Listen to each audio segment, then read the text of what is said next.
dostlar, bugünler sizlerle Brawl Stars oynayacağız.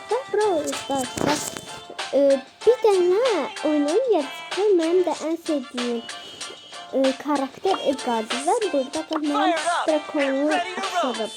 Bunu ben bir tane maç eləmiştim. Melis kanalını tanıyorsunuz eğer. Onunla bir tane maçına girdik. Ben bir de drama Ender geldi. Ben de onu attığımda efsanevi geldi. Efsanevini de attığımda bu geldi. Hiç bu bazında böyle yoktur. Hiç bile yoktur. Ben de sevdim. Edgar olduğu için Edgar'ı da attım. Ve savaşa başlayırıq.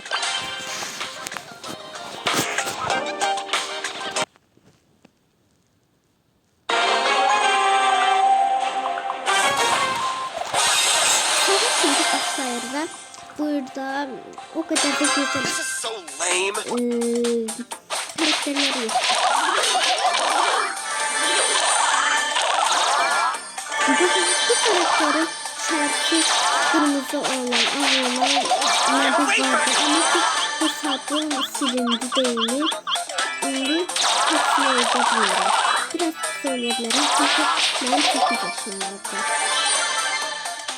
Ben bunu önce bir hafta böyle oynamıştım.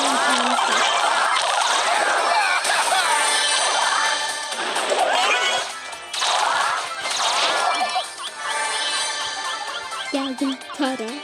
Ben de o bir hesabımda Tara açılırdı ama çok silindi ne yazık ki. Buranı gösterdik. Buranı gösterdik ama ben buraya gidelim. Aha buradadılar. Ben gözüm çok bakıyorum.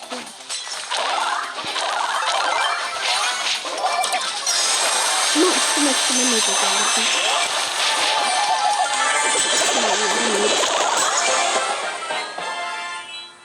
Ve biz kurbağını fazla kaldık. Ve ben kurbağını görürsünüz de burada. Ben kurbağını 1721'dir. 2000 olmağa az kalıb. O biri hesabımda 3'ünün kurbağıydım. Ama ki ne yazık ki dediğim kimi silinib. Sağ olun.